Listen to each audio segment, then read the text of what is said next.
Hey guys, just listening, somebody was just talking post my keynote and said, how you do something is how you do everything. And I've heard that a lot, and I get it, right? Which is like, be disciplined, be good at the process. I actually just don't believe in it at all. Like, I actually think that when you deploy self-awareness and you really get to know yourself, that there are certain things that you love so much, you go hard, and there are certain things that you don't like at all, and you go soft. Like, I don't do entrepreneurship the way I did school. Like, so I actually don't believe that, and I think it's an important conversation. I think we need to have much more of a conversation of like self-awareness. Like, who are you? What are you about? What do you like? What's your process? Are you creative? Are you anal? Are you about the process? Are you about the money? Or like, how are you driven? How do you work? Do you like, I like chaos and I need music to concentrate. You need a silent room. We're so different. I actually think how you do the things that you love the most is usually the indicator of your happiness and success.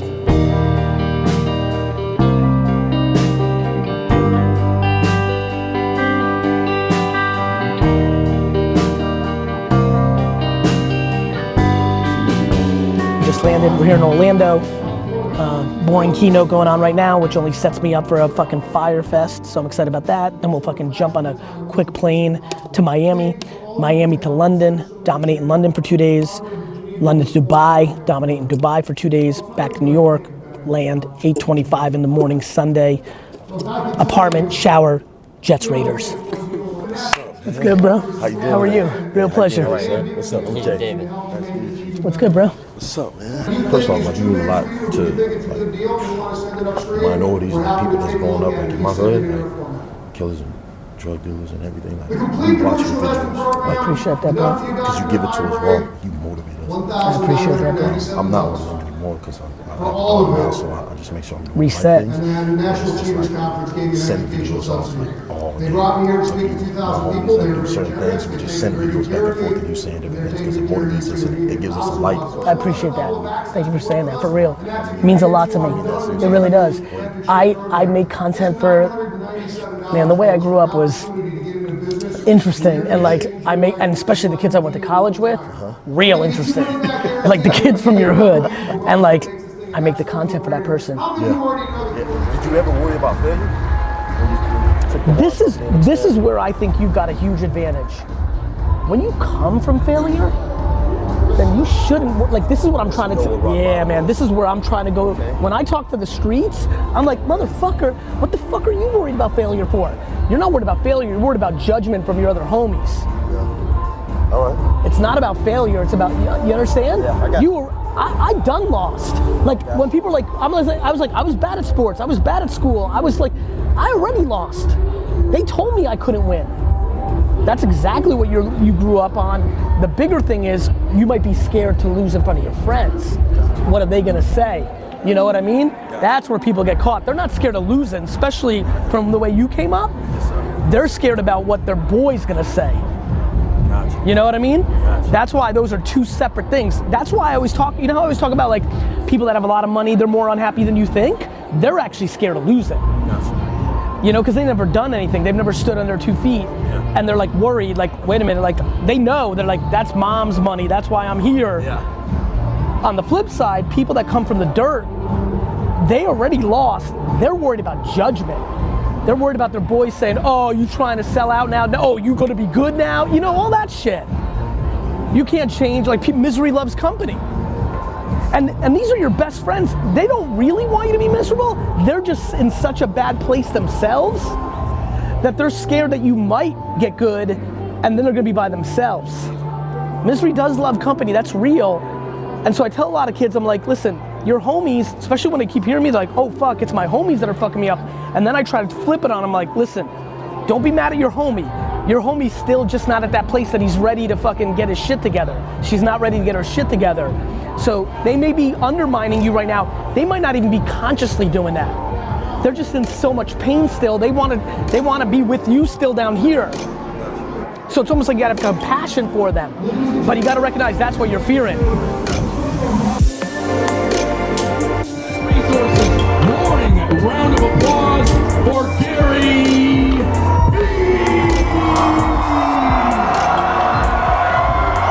This goes back to judgment. The reason so many of you want to win right now so fast is you want to show other people you won. This is why credit cards fucked everyone. People want to buy shit they can't afford to show people they're actually winning versus actually winning. My friends, we're in a deep, listen to me, we're in a deeply, deeply complicated place where we've always worried about fronting and impressing others, and that used to be 13 people, and now we live complete public lives and it's everybody, so it's compounded. Everybody's taking a hike on the weekend for the Instagram photo, not for the fucking hike. People right now, subconsciously, you don't even realize that you're doing it. Right now, if you took a step back, you can't imagine how much you're thinking about your holiday vacation predicated on the photos you post versus the vacation itself. We live in a world where people yearn for affirmation or compliments, which makes them wildly vulnerable to booing.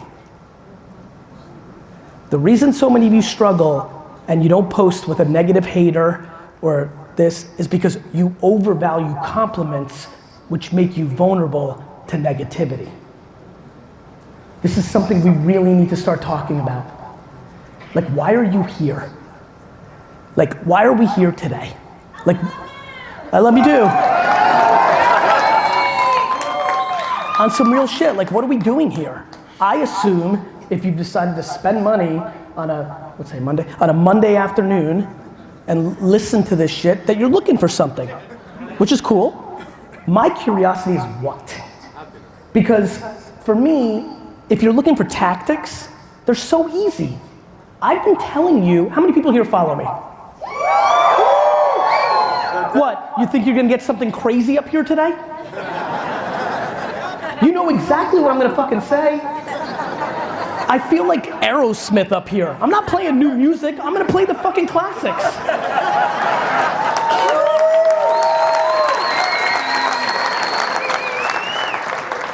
But the reason I keep like doing this and why it's interesting to me is I've learned in the last decade especially, but kind of always knew, right place, right time, right analogy, right moment, right?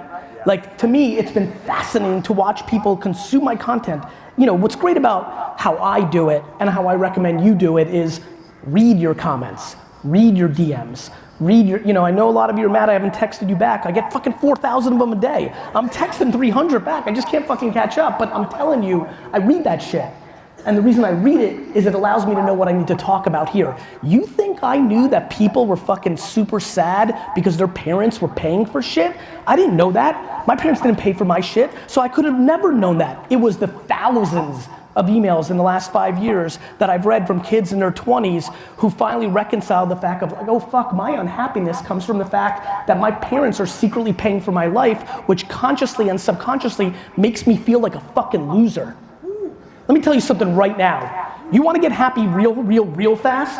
I don't know how many people this is going to work for in this room, but if you're in this camp, if you are over the age of 22 and your parents pay for anything on some real shit, you need to leave this conference, call your parents and say, I'm never taking another fucking dollar from you.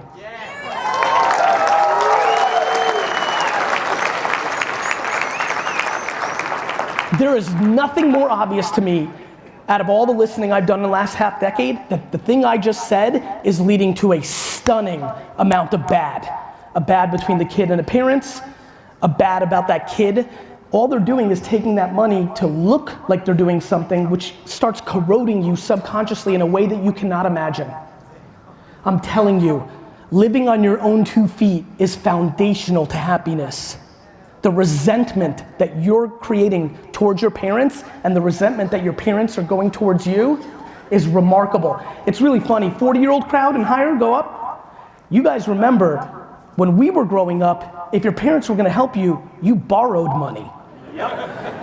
You paid it back. We're not living there anymore. And that's amazing, and I know, listen, as somebody who grew up with not a little and has it a lot now, I look at my kids, I want to, but I want them to be happy, not look like they're successful.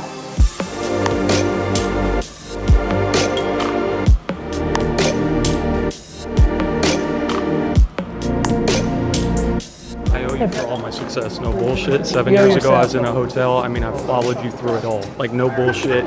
I know about you eating the wings, the whole rundown, all the way back from Wine Library. Thank you, I brother. own a college downtown. 50,000 students because of you. No bullshit. Thank you. That's welcome, all. brother. Just gratitude. I'm happy. I'm Thank happy you. to meet you.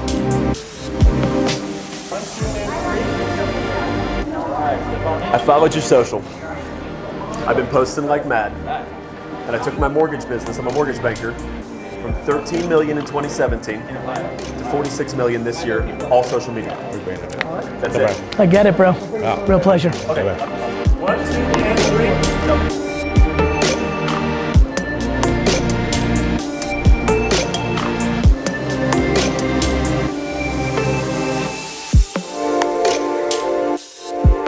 Yo, just landed in Miami. About to go catch this little shuttle to the main airport. Headed to London. Good day, good keynote. Got a lot done. A lot of Vayner Sports, a lot of Vayner Media stuff. Logistically, just a grinding of a day. Gonna bang out on email now for 2 or 3 hours. The mission.